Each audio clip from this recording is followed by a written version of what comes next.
لله الذي يؤمن الخائفين وينجي الصالحين ويرفع المستضعفين ويزع المستكبرين والصلاة والسلام والتحية والإكرام على أمينه وحبيبه وخيارته من خلقه وحافظ سره ومبلغ رسالاته العبد المرتضى والنبي المجتبى والرسول المصطفى أبي القاسم محمد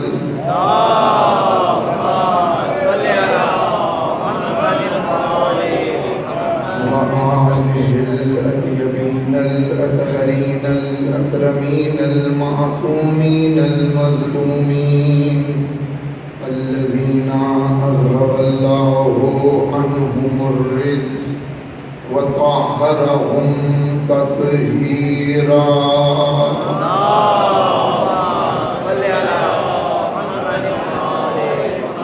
لا سيما ابن الزهراء بقية الله وآيته الكبرى ولعنة الأبدية على أعدائهم أجمعين أما بعد فقد قال الله الكريم في كتابه العظيم وجعلناهم أئمة يهدون بأمرنا وأوحينا إليهم فعل الخيرات وإقام الصلاة وإيتاء الزكاة وكانوا لنا عابدين.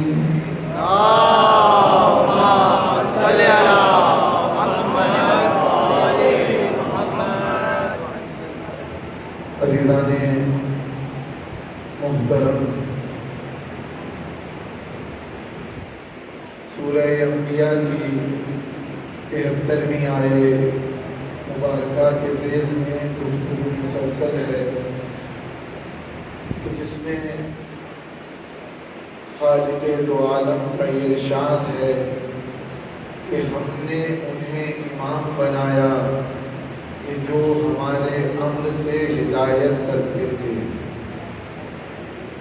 اور ہم نے ان کی طرف کار خیر کرنے کی، نمازوں کو قائم کرنے کی اور زکوٰۃ دینے کی وحی کی۔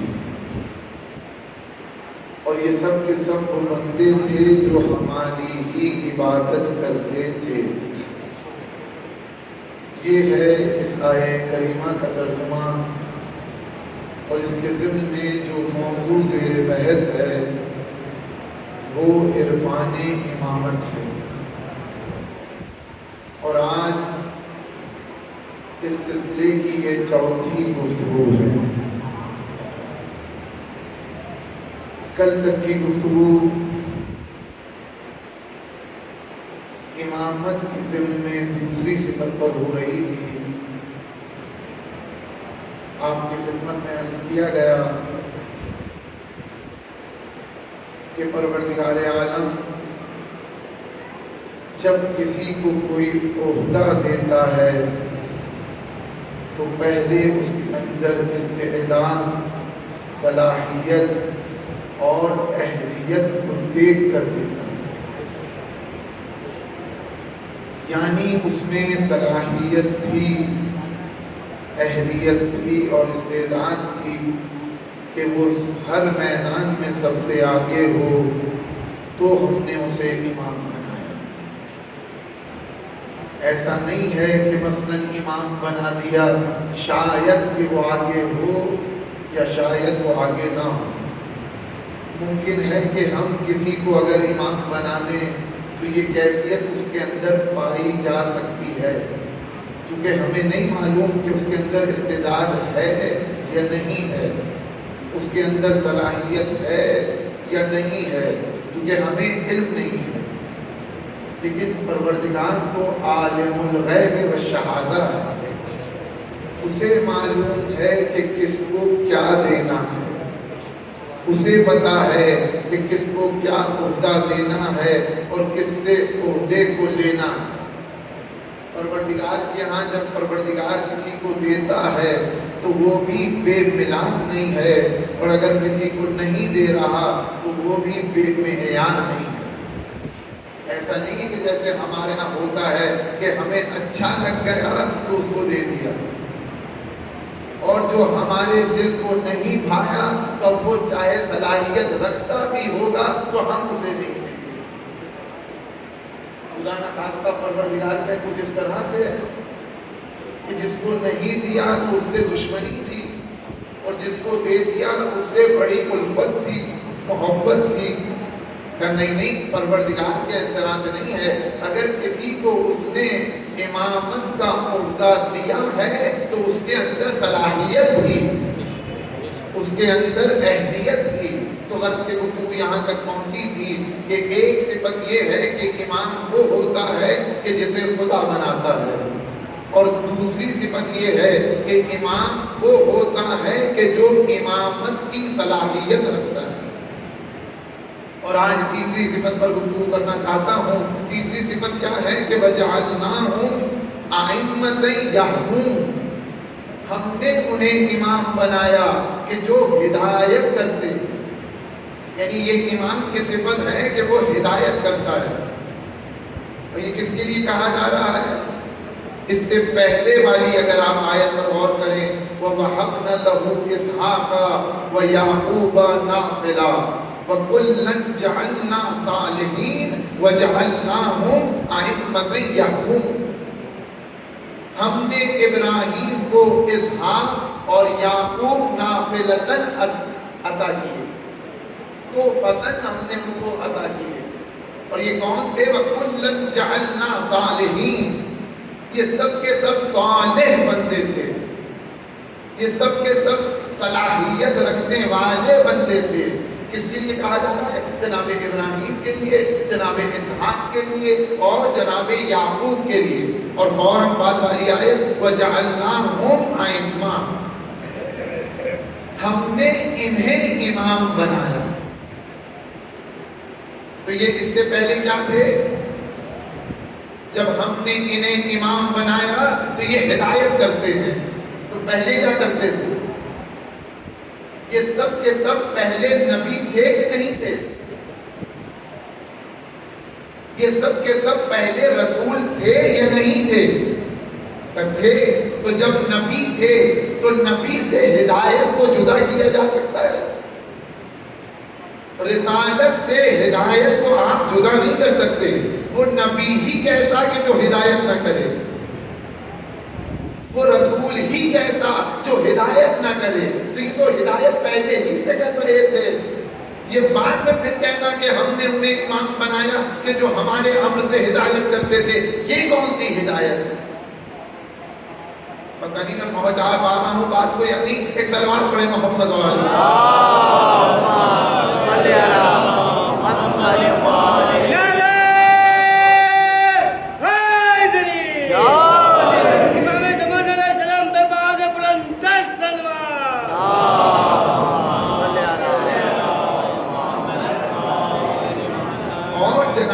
ابراہیم وہ شخصیت ہے کہ جتنے بھی پروردگار کے عہدے ہیں سب جناب ابراہیم کے پاس ہیں، چاہے وہ نبوت ہو، رسالت ہو، امامت ہو۔ امام صادق علیہ السلام نے سجد دی ہے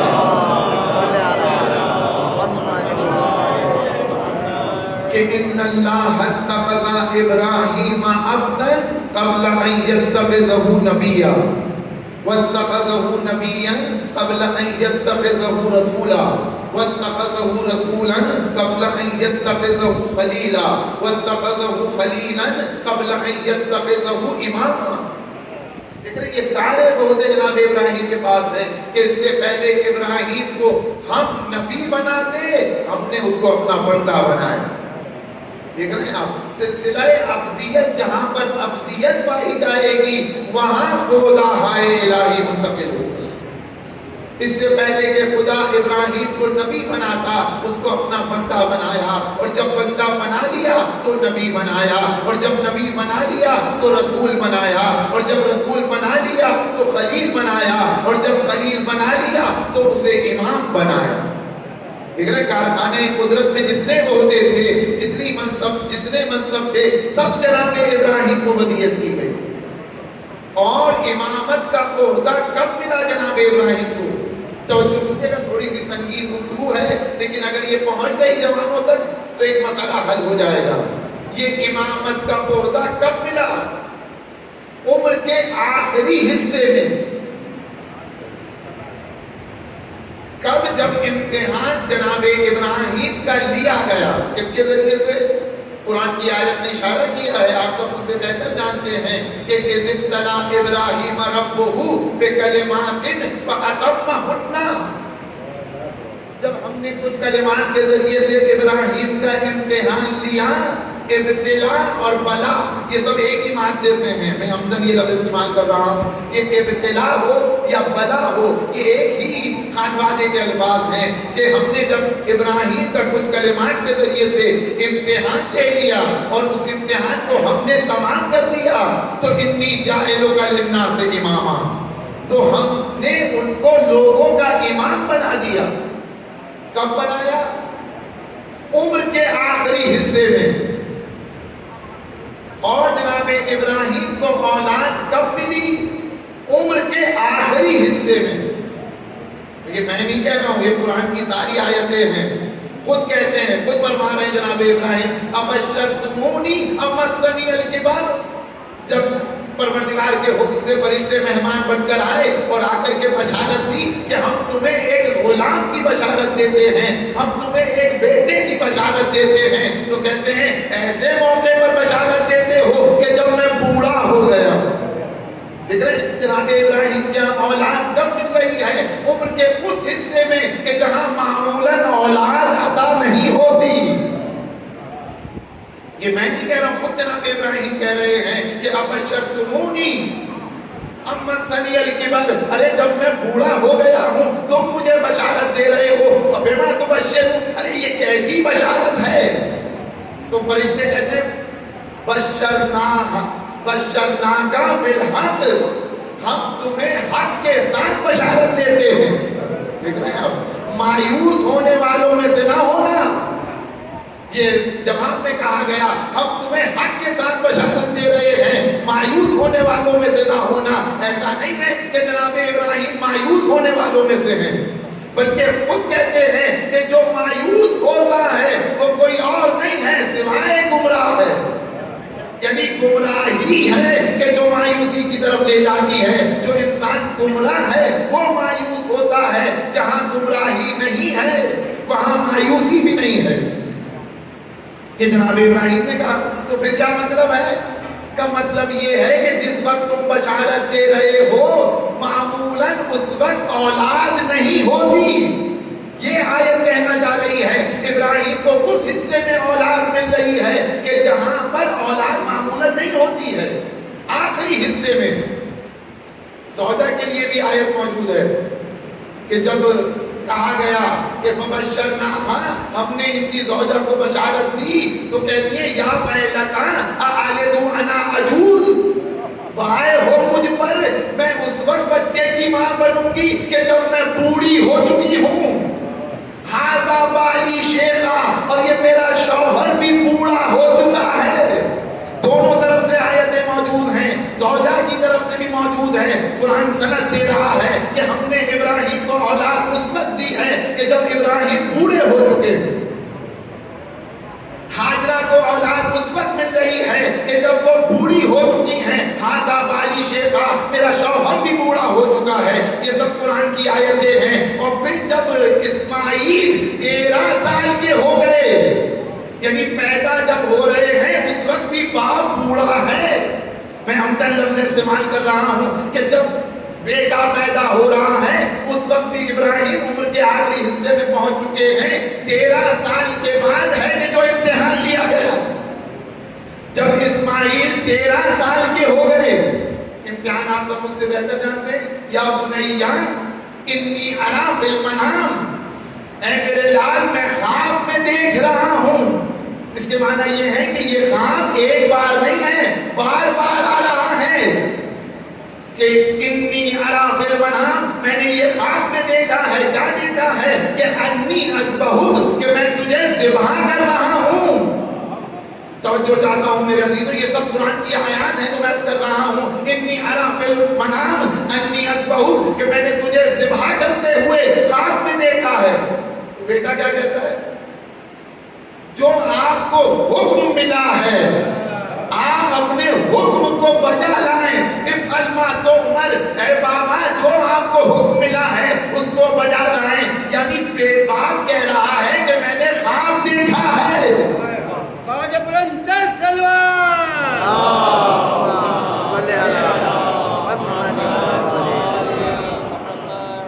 باپ کہہ رہا ہے کہ میں نے خواب دیکھا ہے، بیٹا کہہ رہا ہے کہ جو آپ کو حکم ملا ہے.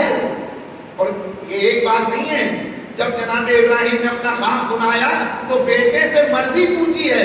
اے میرے لال میں نے یہ خواب دیکھا ہے کہ میں تجھے ذبح کر رہا ہوں، بتا تیری مرضی کیا ہے.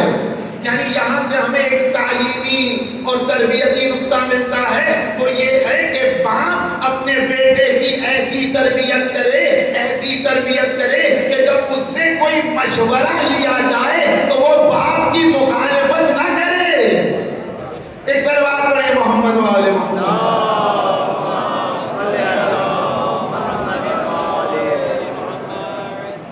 یا بنیا انی ارا فی المنام انی اذبحک، میں نے تجھے ذبح کرتے ہوئے خواب میں دیکھا، بتا تو تیری مرضی کیا ہے. یا ابت افعل ما تؤمر، اے بابا جو آپ کو حکم ملا ہے آپ اس کو بجا لائیں.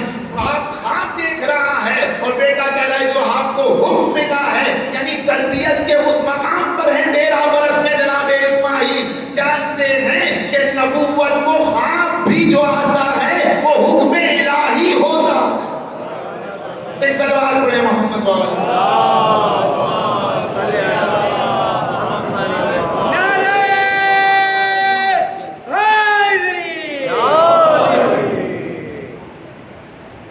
لے کر کے آ گئے، آنکھ پر پٹی باندھ دی.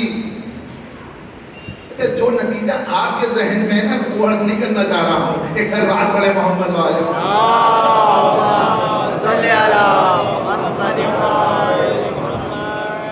لے آئے، یعنی سلمہ، دونوں تسلیم کی منزل پر آ گئے.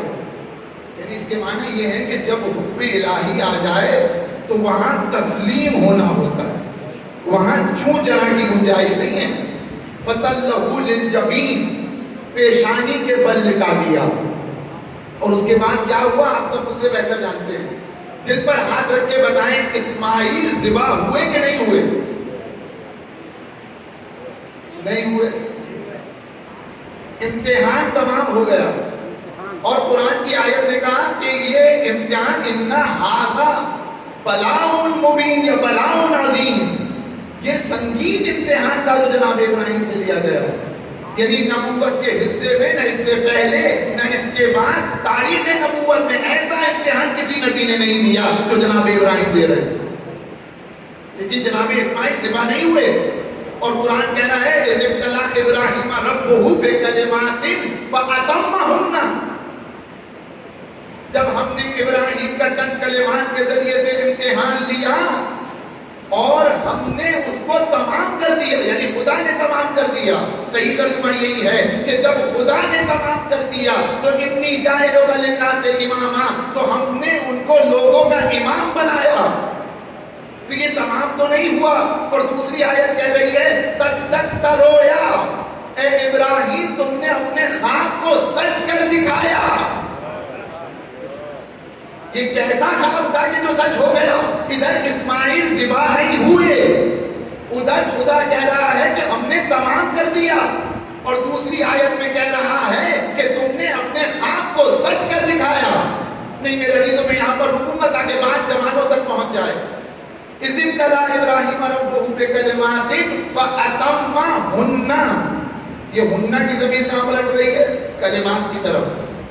کہ جب ہم اتمہ کا فاعل کون ہے؟ یعنی کس نے تمام کیا؟ ابراہیم نے امتحان کو تمام کیا یا خدا نے امتحان کو تمام کیا؟ دونوں ترجمے کیے ہیں، لیکن بعض مفسرین کہتے ہیں کہ بہتر یہ ہے کہ اتمہ کا فاعل خدا کو قرار دیا جائے. یہ امتحان خدا نے تمام کیا ہے، یعنی خدا ہی مقام امتحان میں لے کر آیا. خدا ہی ابراہیم کو مقام بلا تک لے کر کے آیا اور اس نے امتحان لیا اور ابراہیم کی اسی نے مدد کی. میں مثال دوں گا کہ بات ہو جائے. ابھی یہ عشرہ محرم چل رہا ہے، انسان مجلسوں میں آ رہا ہے، کہیں کوئی ایسی گفتگو سنی کہ دل نرم ہو گیا. اب جب فرش اعلیٰ سے اٹھے تو یہ کہہ کر اٹھے کل تک جو گناہ کرتے تھے کیے، لیکن آج کے بعد سے یہ کوئی گناہ نہیں کروں گا. یہ جملہ صحیح ہے؟ اگر آپ دقتوں پر اور غور کریں اس جملے پر، یہ عین شرک ہے. یعنی ابھی بھی اپنے اندر الجھا ہوا ہے. آج تک جو کیا کل تک میں یہ نہیں کروں گا. اور جتنا انسان اپنے اوپر بھروسہ کرتا ہے اتنا بلاؤں میں گرفتار ہوتا ہے. اور یہ ہمارے لیے نہیں ہے بلکہ پیغمبر کے لیے بھی ہے. فَإِذَا عَزَمْتَ فَتَوَكَّلْ عَلَى اللَّهِ. اے پیغمبر جب تم کسی چیز کا ارادہ کرو، عزم کرو تو ہم پر بھروسہ کرو. ہونا کیا چاہیے تھا کہ مالک اب تک جو ہوا سو ہوا، لیکن کل تک میں نے ارادہ کیا ہے کہ اب گناہ نہیں کروں گا، اس ارادے میں تو مدد کر. ایک سلوات پڑھے محمد والے.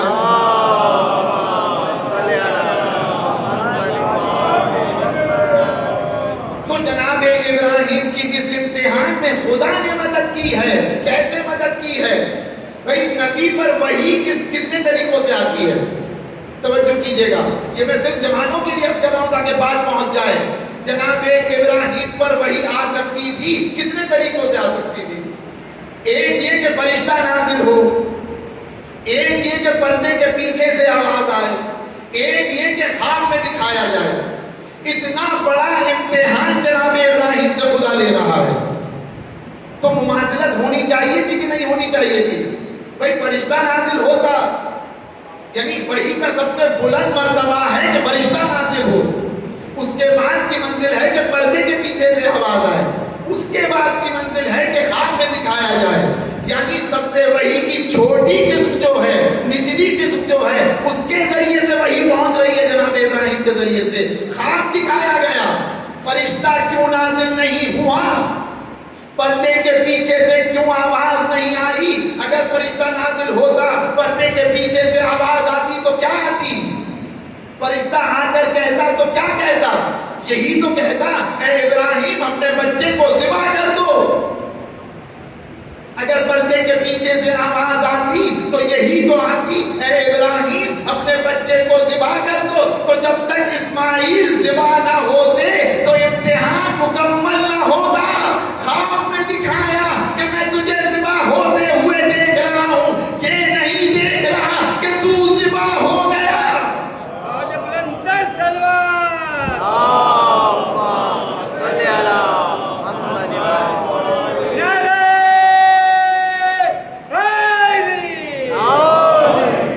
تو غرض کہ یہ ایک علمی بحث تھی جو میں آپ کے سامنے کر رہا تھا کہ خواب میں یہ نہیں دیکھا کہ تو ذبح ہو گیا ہے، بلکہ یہ دیکھا ہے کہ میں تجھے ذبح کر رہا ہوں. اسی لیے قرآن نے آواز دی قد صدقت الرؤیا، اے ابراہیم تم نے اپنا خواب سچ کر دکھایا.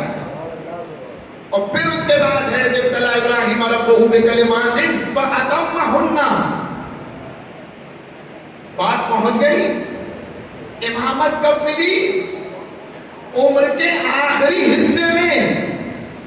16 سال کے جب جناب ابراہیم ہیں اس وقت نبی ہیں، اپنی جوانی کی عمر میں اس وقت رسول ہیں. تو جب نبی ہیں اور رسول ہیں تو اس وقت ہدایت کر رہے تھے کہ نہیں؟ دو باتیں عرض کر رہا ہوں ایک ساتھ میرا عزیزوں کیونکہ وقت نہیں ہے. ایک تو یہ کہ جس وقت نبی تھے ہدایت کر رہے تھے کہ نہیں؟ جب رسول تھے ہدایت کر رہے تھے کہ نہیں؟ لیکن جب اتنا بڑا امتحان لیا، امتحان لینے کے بعد انہیں امامت نصیب ہوئی، تو اس کے معنی یہ ہے امامت وہ عہدہ ہے جو نبوت سے بھی بلند ہے، رسالت سے بھی بلند ہے. اور دوسری بات، تو اب جو امامت کے بعد ہدایت کی منزل ہے، تو یہ ہدایت وہ ہدایت نہیں ہے جو نبی کرتا ہے، یہ ہدایت وہ ہدایت نہیں ہے جو رسول کرتا ہے. اس کو میں بھی آپ کے سامنے بیان کروں گا. تو غرض کہ امامت نبوت اور رسالت سے بلند ہے. جہاں تک بات واضح ہے، اگر کسی کو اعتراض ہے تو صلوات پڑھے.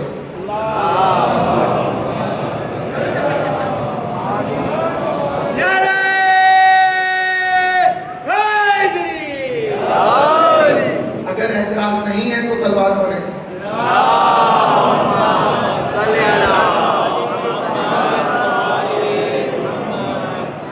یہ بات واضح ہے کیونکہ امتحان لیا گیا ہے. آپ نے کہیں دیکھا کہ کسی یونیورسٹی میں یہاں پروفیسر موجود ہیں، ٹیچرز موجود ہیں، مجھے بتائیں کہ کسی بچے سے امتحان لیا گیا ہو اور جب وہ امتحان میں پاس ہو گیا، مطلب دوسری کلاس میں پاس ہو گیا اور کہا کہ آپ پاس ہو گئے، اب ہم آپ کو پھر دوسری کلاس میں رکھتے ہیں. بات سمجھ میں آتی ہے؟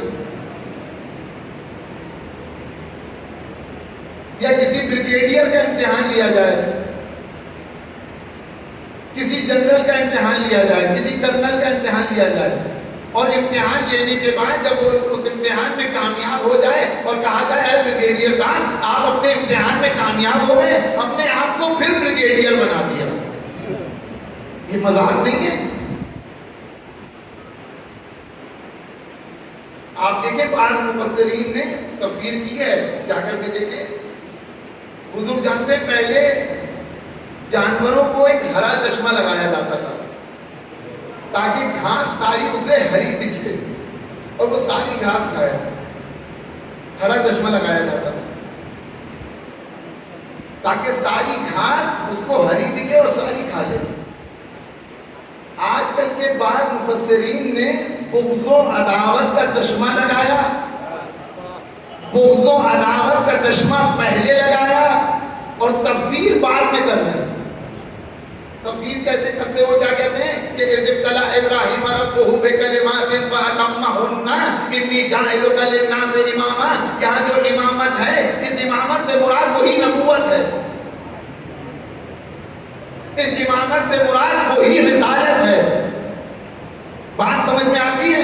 یعنی اتنا بڑا امتحان لینے کے بعد عمر کے آخری حصے میں اتنا بڑا امتحان لیا، اور قرآن نے مختلف جگہوں پر کہا کہ کتنا بڑا امتحان تھا. ھذا بلاء عظیم، ھذا بلاء مبین. کتنا بڑا امتحان تم سے لیا گیا ہے. اتنا بڑا امتحان لینے کے بعد جو عہدہ پہلے سے ہی ہے، ہم نے آپ کو وہی عہدہ دے دیا. مذاق نہیں ہے. اس کو فلسفے کی زبان میں یا منطق کی زبان میں تحصیل حاصل کہتے ہیں. یعنی جو چیز پہلے سے حاصل ہے آپ نے پھر وہی دے دی. یہ تو محال ہے بھائی. جب امتحان لیا جاتا ہے تو امتحان لینے کے بعد اگر وہ کامیاب ہو رہا ہے تو جو عہدہ اس کے پاس ہے اس سے بلند ہونا چاہیے، اس سے نیچے نہیں ہو سکتا. مشکل ہے، ہو ہی نہیں سکتا، اور اس کے برابر بھی نہیں ہو سکتا. ایک صلوات پڑھے محمد وآل محمد.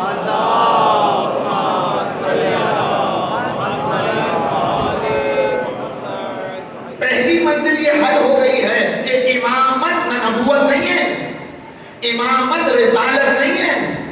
امامت امامت ہے اور امامت نبوت و رسالت سے بلند ہے. ہاں یہ اور بات ہے کہ ایک ہی وقت میں ایک ہی شخص نبی بھی ہو، رسول بھی ہو، امام بھی ہو. تینوں عہدے اس کے پاس ہیں، تینوں عہدے اس کے پاس ہیں، لیکن اس کے باوجود بھی نبوت نبوت ہے، رسالت اس سے بلند ہے، امامت اس سے بلند منزل کا نام ہے. اور جب تینوں منزل میں ہدایت ہے تو امامت میں ہدایت کی منزل کیا ہے؟ نبوت میں ہدایت کیا ہے؟ بھائی نبی ہدایت کرتا ہے یعنی کیا کرتا ہے؟ راستہ دکھاتا ہے، اراء الطریق جسے کہا جاتا ہے۔ نبی کی ہدایت ہے راستہ دکھانا، یعنی یہ صحیح ہے یہ غلط ہے، یہ عبادت ہے یہ شقاوت ہے، یہ راستہ جنت کی طرف جا رہا ہے یہ راستہ جہنم کی طرف جا رہا ہے، یہ نبی کی ذمہ داری ہے۔ یعنی جناب ابراہیم جب پیغام پہنچا رہے ہیں اس وقت نبی ہیں۔ اچھا بچوں کے لیے ایک لفظ اور گزارش کر دوں کہ نبی اور رسول میں فرق ہے۔ نبی اسے کہتے ہیں کہ جو خدا سے پیغام لے، جو پیغام خدا سے لیتا ہے اسے نبی کہتے ہیں، اور جب خدا سے پیغام لے لیا اب پیغام لوگوں تک منتقل کرنا ہے۔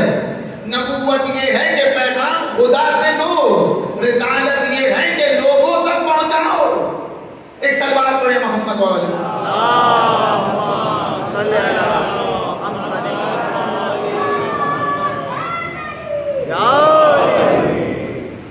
تو یہ نبی کی ذمہ داری ہے، تو یہ تو جناب ابراہیم پہلے سے کرتے آ رہے ہیں، راستہ دکھا رہے ہیں۔ نبوت میں ہدایت یہ ہے کہ خدا سے پیغام کو لے اور لوگوں تک پہنچائے، اور یہ صرف ایک سلوات پڑھے محمد۔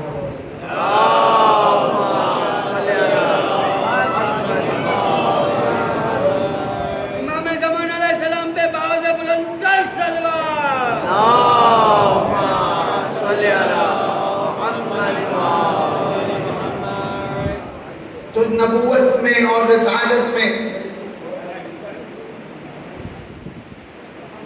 سلوات پڑھے محمد والے۔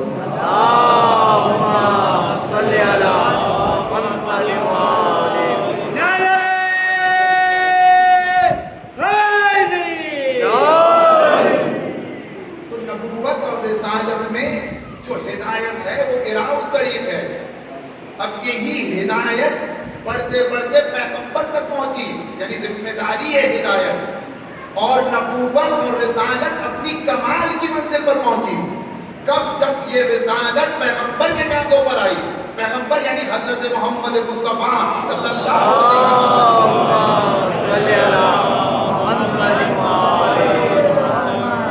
یعنی رسالت کی ذمہ داری جناب ابراہیم بھی انجام دے رہے ہیں، لیکن کمال کی منزل پر نہیں ہے۔ وہ ذمہ داری آنے کے بعد اسحاق اور یعقوب بھی انجام دے رہے ہیں، لیکن کمال کی منزل پر نہیں ہے۔ کمال کی منزل پر نہیں ہے یعنی کوئی ہمارے پاس سند نہیں ہے۔ پہلے اتنا تیز تھا کہ مشکل ہو رہی تھی، اب اتنا سلو ہو گیا کہ اب ادھر سے مشکل ہو رہی ہے۔ ایک سلوات پڑھے محمد۔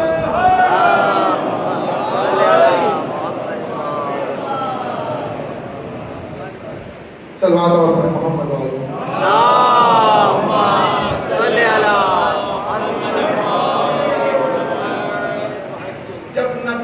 رسالت کمال کی منزل پر پہنچی، کمال کی منزل پر پہنچی یعنی اکملت لکم دینکم ورضیت لکم الاسلام کی منزل پر پہنچی۔ اب یعنی رسالت اور نبوت کا سلسلہ یہاں رکے گا۔ رکے گا کیا مطلب؟ جتنے احکام آنے تھے وہ سب آ گئے۔ پیغمبر کے بعد اب کوئی حکم شرعی نہیں آئے گا، یعنی اب جتنے احکام آ گئے ہیں وہی آگے بڑھیں گے۔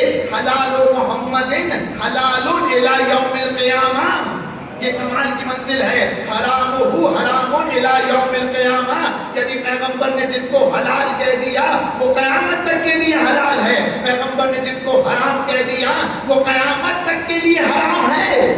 یعنی اب کسی عام انسان کو حق نہیں ہے کہ وہ یہ کہے کہ کل تک پیغمبر کے زمانے میں حلال تھا میں اسے حرام کر رہا ہوں۔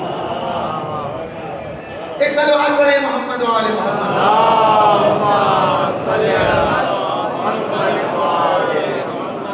یہ کسی کو حق نہیں ہے۔ رسالت الہی اپنے عروج پر پہنچ چکی ہے، رسالت کمال کی منزل پر آ چکی ہے، یعنی اب حلال جو پیغمبر نے کہہ دیا ہے وہ قیامت تک کے لیے حلال ہے، جو پیغمبر نے حرام کر دیا ہے وہ قیامت تک کے لیے حرام ہے۔ واضح ہے یہاں تک بات؟ بچوں سے عرض کر رہا ہوں، قیامت تک کے لیے حلال، قیامت تک کے لیے حرام جو پیغمبر نے دے دیا۔ اب اس کے بعد کوئی نیا حکم نہیں آئے گا۔ امامت کی ذمہ داری کیا ہے؟ میں آسان لفظوں میں عرض کروں کیونکہ گفتگو تھوڑی سنگین ہو رہی ہے۔ نبوت کی ذمہ داری ادھر سے ادھر لانے کی ہے. ادھر سے ادھر لانا کس کی ذمہ داری ہے؟ نبوت اور رسالت کی. امامت کی ذمہ داری ادھر سے ادھر کی نہیں ہے، امامت کی ذمہ داری ادھر سے ادھر کی ہے. ادھر سے ادھر کیا آیا؟ کہا کام آئے. ادھر سے ادھر کیا جائے گا؟ کہا کام جائیں گے. کہ نہیں، وہ تو آ چکے ہیں اور ہم میں کسی میں اتنی صلاحیت نہیں ہے کہ ہم پروردگار تک اپنا حکم پہنچائیں. حکم پہنچانے کا حق پروردگار کو ہے. پروردگار نے حکم پہنچایا نبوت کے ذریعے، پروردگار نے حکم پہنچایا رسالت کے ذریعے. اور اب وہ حکم آ گیا. جناب ابراہیم کے زمانے میں جو لوگ تھے وہ اس حکم پر عمل کر رہے تھے، تو اب ابراہیم امامت کی بنیاد پر ان کو ادھر سے ادھر لے جائیں گے. ان کے زمانے میں اتنا ہی ہے، لیکن جو پیغمبر کے زمانے میں ہے، جتنی رسالت پیغمبر نے پہنچائی، جتنی ذمہ داری پیغمبر نے پہنچائی، ساری ذمہ داری پر عمل کرنا امت محمدی کا کام ہے. ادھر سے ادھر جتنے احکام آئے ہیں ان پر جو عمل کرے گا اس کا امام ہاتھ پکڑ کے اسے منزل تک پہنچائے گا. یہ امامت کی ذمہ داری ہے. اب پیغمبر جب نبی ہیں تو پیغام پہنچا رہے ہیں، رسالت کے عنوان سے، نبوت کے عنوان سے لے رہے ہیں، رسالت کے عنوان سے پہنچا رہے ہیں.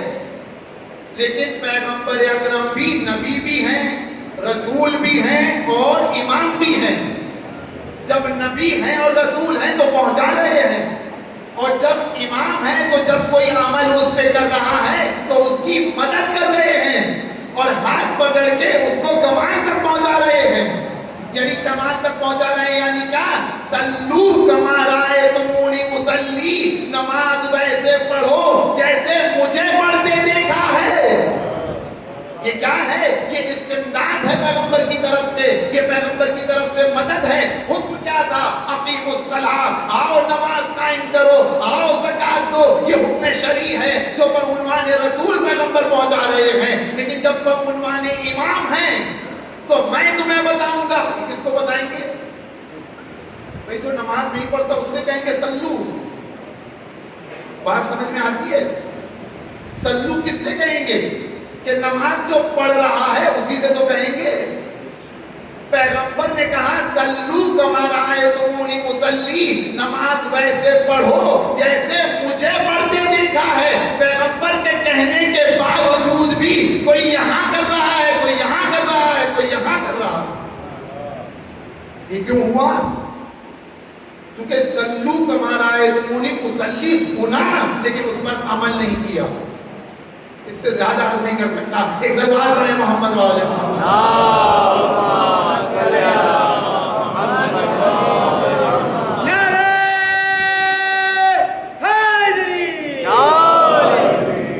تو یہاں تک یہ بات پہنچی ہے کہ ہدایت جو نبوت میں ہے، ہدایت جو رسالت میں ہے، وہ اراء الطریق ہے، یعنی راستہ دکھانا ہے. لیکن امامت میں جو ہدایت ہے وہ راستہ دکھانا نہیں ہے بلکہ منزل تک پہنچانا ہے. اور یہی وجہ ہے کہ جب تک کائنات رہے گی، جب تک لوگ رہیں گے، امامت کا سلسلہ باقی رہے گا. احکام آ چکے، رسالت الہی پہنچ چکی، تو جب رسالت پہنچ گئی، احکام پہنچ گئے تو قدرت نے آواز دی نبوت ختم. رسالت پیغمبر پر ختم ہو رہی ہے، لیکن جو پیغمبر کے پاس امامت ہے وہ آگے بڑھے گی. ایک سلوات پڑھے محمد والے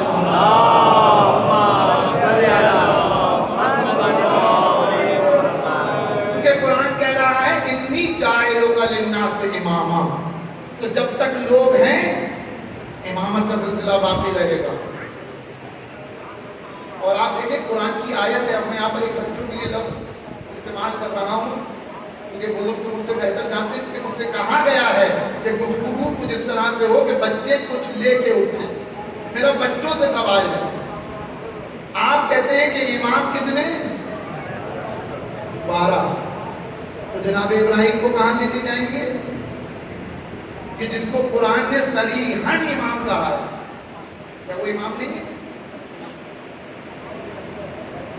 جناب اسحاق کو امام کہا ہے کہ نہیں کہا ہے؟ سوال صحیح ہے یا غلط ہے؟ جناب یعقوب امام ہے کہ نہیں ہے؟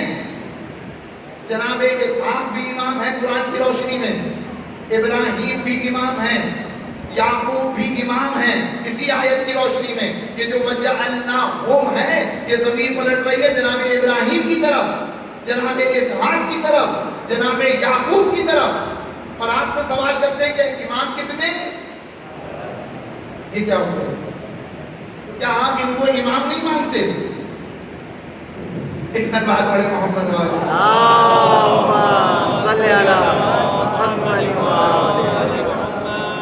میں زیادہ سنگین نہیں کرنا چاہ رہا، بچوں تک بات کو پہنچانا چاہ رہا ہوں۔ امام واقعاً 12 ہے، لیکن یہ امام کون سے 12 ہیں؟ میرے عزیزوں، امامت ابراہیم کے پاس بھی ہے، اسحاق کے پاس بھی ہے، یعقوب کے پاس بھی ہے، اور ہمارے حضرت محمد مصطفیٰ صلی اللہ علیہ وآلہ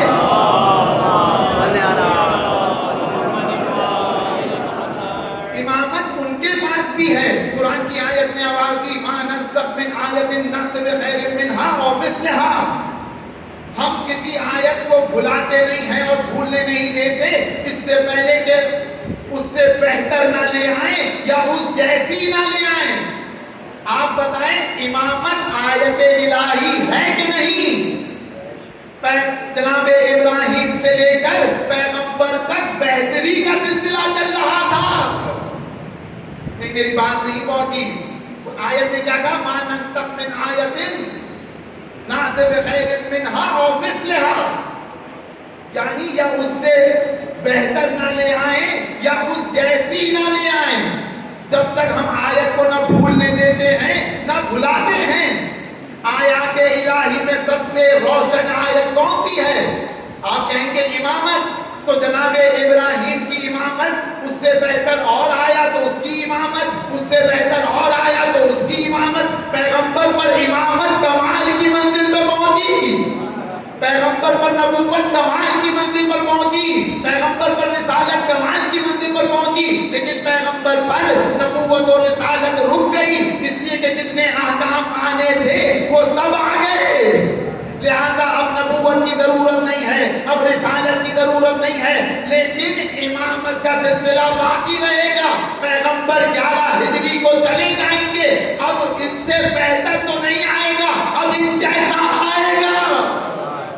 ایک سلوات پڑھے محمد والے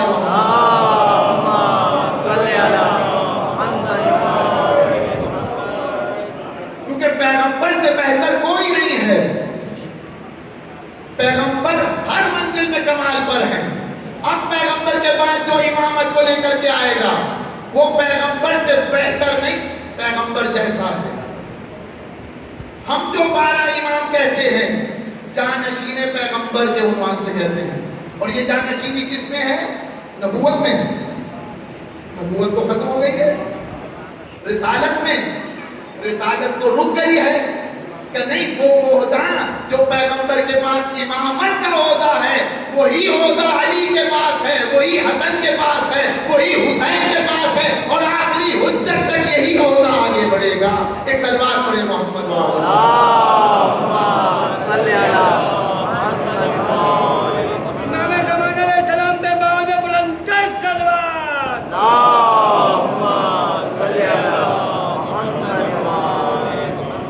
ہمارے بچوں کے ذہن میں اسکول کالج میں یہ شبہ ایجاد کیے جاتے ہیں، تم لوگ کہتے ہو 12، تو جناب ابراہیم کو امام نہیں مانتے کیا؟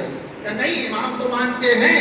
یہ جو ہم 12 کہتے ہیں اس عنوان سے نہیں کہتے کہ ان کو خارج کر کے ان کو مان رہے ہیں، بلکہ یہ 12 وہ ہیں کہ جو پیغمبر جیسے ہیں، یہ وہ ہیں کہ جو پیغمبر کے بعد، بلکہ پیغمبر جیسے نہیں ہیں بلکہ پیغمبر ہیں۔ حدیث بھی موجود ہے، آیت بھی موجود ہے، بس اس پر بات کو میں روک رہا ہوں۔ کیا کہا پیغمبر نے؟ اولنا محمد، اوسطنا آخرنا بل کلنا صلوات علی محمد۔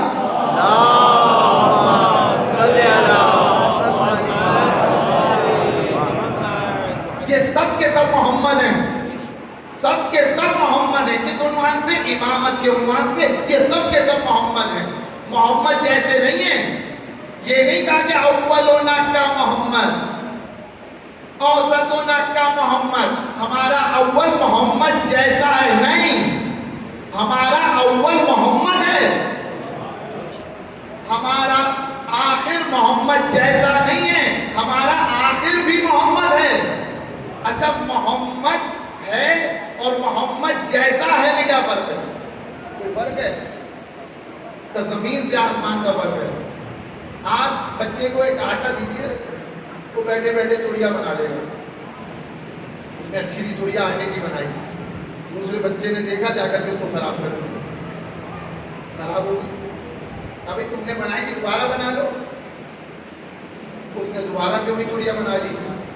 اب جو یہ چڑیا بنی ہے یہ وہی چڑیا ہے یا اس جیسی ہے؟ کہ نہیں یہ وہ نہیں ہے، یہ اس جیسی ہے. کہ کیسے اس جیسی ہے؟ کہ وہ جو بنی تھی وہ مثلاً 7:05 میں بنی تھی. یہ جو بنی ہے یہ 7:08 میں بنی ہے. اس چڑیا میں اور اس چڑیا میں 3 منٹ کا فاصلہ ہے. اس طرح سے محمد اول اور آخر جیسے نہیں ہیں، بلکہ یہ سب کے سب محمد ہیں. کیوں؟ اس لیے کہ یہ اس وقت بنے ہیں کہ جس وقت نہ زمین ہے، نہ زمان ہے، نہ مکان ہے. کیسے کہیں کہ یہ محمد جیسے ہیں؟ یہ سب کے سب ایک ہی نور سے ہیں. ایک سوال پڑھے محمد والے محمد.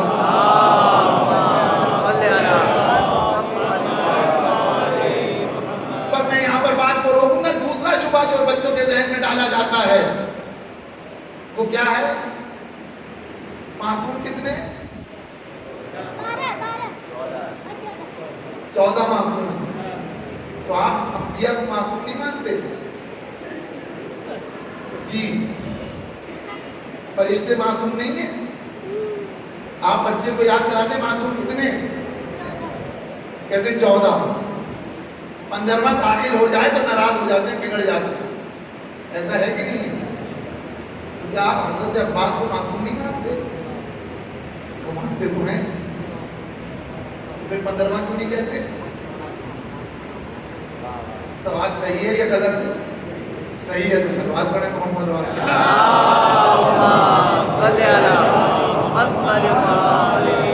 یہ میرے عزیزوں چھوٹی چھوٹی باتیں ہیں، اگر یہ بچے لے کے اٹھ جائیں تو زندگی میں کمال نہ آ جائے تو بات ہی کیا ہے.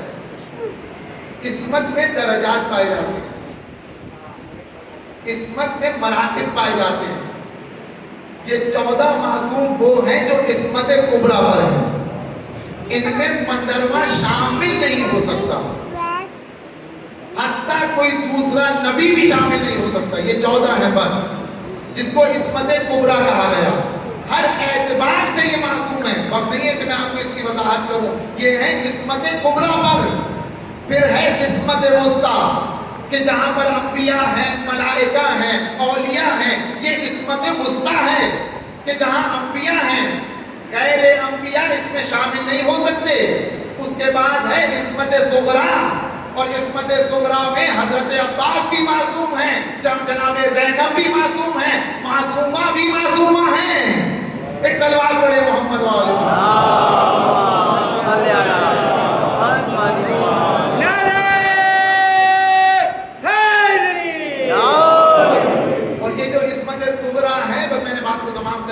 یہ عصمت کسبی ہے، فعلی ہے. اگر انسان چاہے تو اپنے آپ کو معصوم بنا سکتا ہے. جب یہ کہا جا رہا ہے کہ معصوم بنا سکتا ہے تو جھگڑیے گا نہیں، لو بھئی آگے 15واں معصوم بنانے کے لیے نہیں. عصمت صغریٰ کا دروازہ کھلا ہوا ہے، اور عصمت صغریٰ میں تشکیک پائی جاتی ہے. ہم میں سے کون ہے کہ جس نے مثلا شراب پی ہے؟ نعوذ باللہ نہیں پی. اس مسئلے میں ہم معصوم ہیں؟ کوئی مشکل ہے؟ جس نے جھوٹ نہیں بولا زندگی بھر وہ اس مسئلے میں معصوم ہے. آپ کو ابھی بچہ پیدا ہوا ہے اس کو کیا کہتے ہیں؟ کہ معصوم. تو کس عنوان سے کہتے ہیں؟ کیونکہ ابھی اس پر کوئی تکلیف آئی نہیں ہے. تو کس بنیاد پر معصوم کہہ رہے ہیں؟ 14 کی بنیاد پر. انبیاء جیسے معصوم ہیں اس بنیاد پر کہ نہیں، عصمت میں تقسیم کی گئی ہے. یہ عصمت آخری منزل کی عصمت ہے کہ جس میں عام انسان بھی معصوم ہو سکتا ہے. حضرت عباس نے اپنے آپ کو 14 میں نہیں ہے، انبیاء کی عصمت میں نہیں ہے، جناب زینب ان میں نہیں ہے، لیکن اپنے آپ کو اس کمال کی منزل پر پہنچا دیا، اس کمال کی منزل پر پہنچا دیا کہ اب زینب حسین کی ضرورت بن گئی. یعنی اگر کربلا میں زینب نہ پہنچے تو کربلا مکمل نہیں ہوگی. انسان چاہے تو اپنے آپ کو اس مقام پر پہنچا سکتا ہے. یہ کوئی معمولی منزل نہیں ہے کہ حسین جس کو شریکت الحسین کہے، یہ کوئی معمولی منزل ہے. شریکت الحسین یعنی کیا؟ اس کی وضاحت چاہیے. امامت حسین میں، رسالت حسین میں، ہدایت حسین میں زینب شریک ہیں. یہی وجہ تھی کہ جب عبداللہ کا رشتہ آیا تو ایک شرط رکھی مولا نے، اے عبداللہ جب حسین سفر کریں گے تو تم زینب کو روکو گے نہیں.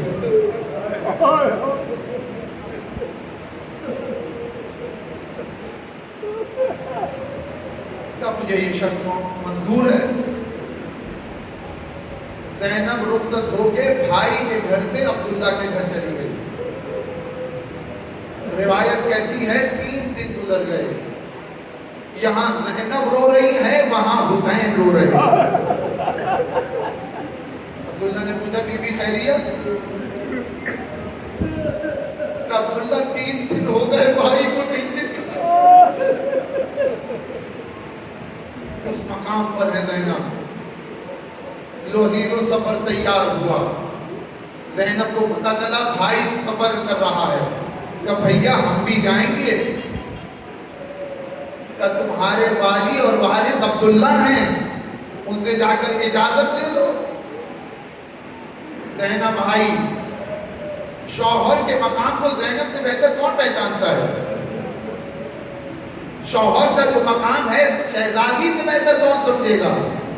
عبداللہ مریض ہیں، علیر ہیں، 70 سے زیادہ ایج ہے عبداللہ کی، غش کے عالم میں ہے. سرحانے آ کر بی بی بیٹھی، قطرات عشق عبداللہ کے رخسار پر گرے. آنکھیں کھولی، کیا دیکھا کہ زینب زہر و قطار ہو رہی ہے. اے شہزادی خیریت؟ کہ عبداللہ تمہیں پتا ہے کہ حسین مدینہ چھوڑ رہا ہے. کہاں بھی خبر تو ملی ہے کہ ہم بھی جائیں گے. کہ وہ تو آپ کی شرط ہی یہ ہے کہ ہم آپ کو نہ روکیں. تو عبداللہ آپ کی طرف سے اجازت ہے، کہاں بھی جائیے، خدا حافظ. اتنا سننا تھا، سر سے پاؤں تک اپنے آپ کو محجبہ کیا. عبداللہ کو دعائیں دی، اے عبداللہ تمہیں خدا جزائے خیر دے. ابھی زینب حجرے کے دروازے تک پہنچی تھی، عبداللہ نے آواز دی زینب رکو. زینب گھبرائی کہ عبداللہ روکنا نہیں، کہ نہیں بی بی روک نہیں رہا، پر ان 2 بچوں کو ساتھ لیتی جاؤ. اگر میرے آقا پر کوئی وقت پڑ جائے، ایک اپنی طرف سے ایک ہماری طرف سے.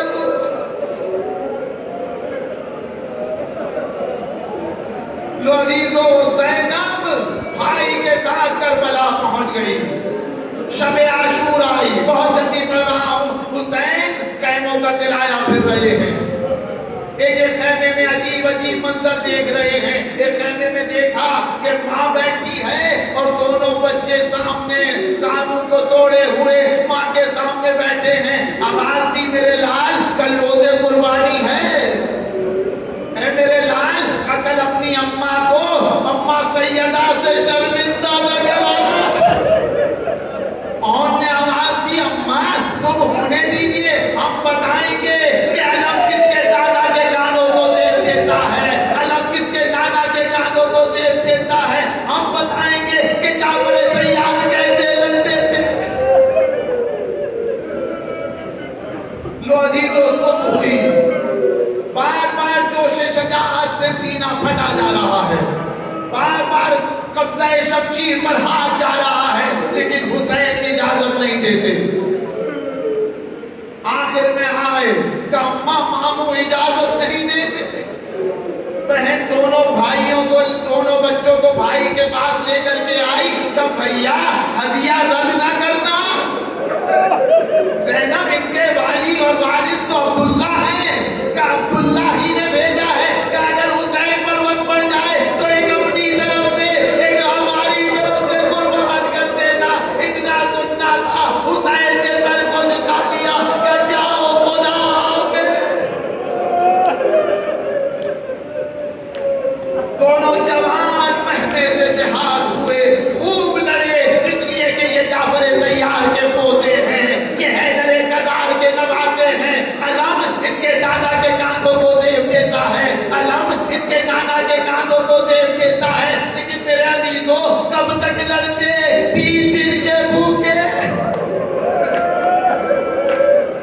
3 دن کے پیاسے۔ چھوٹا بھائی زخمی ہو کر گھوڑے سے گرا، یہ مقتل کے میں عرض کر رہا ہوں، بڑا بھائی گھوڑا دوڑاتا ہوا قریب آیا کہ بھیا ابھی رکو ہم بھی آتے ہیں۔ یہ کہہ کر بڑے بھائی نے حملہ کیا، کسی نے پیچھے سے وار کیا، بڑا بھائی بھی زخمی ہو کر کے گرا، آواز دی السلام علیکم یا ابا عبداللہ۔ ایک طرف سے حسین چھمٹے، ایک طرف سے عباس چھمٹے۔ تاریخ کہتی ہے حسین ابن علی نے ایک طرف سے آپ کو اٹھایا، دوسری طرف سے محمد کو اٹھایا، لے کر کے چلے پیر زمین پر خط دیتے ہوئے۔ اب تک اس سے پہلے یا اس کے بعد جو بھی لاشا مقتل میں آیا ہے، حسین تک آنے والی سب سے پہلے بہن زینب ہے۔ قاسم کی پامال میت آئی، سب سے پہلے زینب آئی۔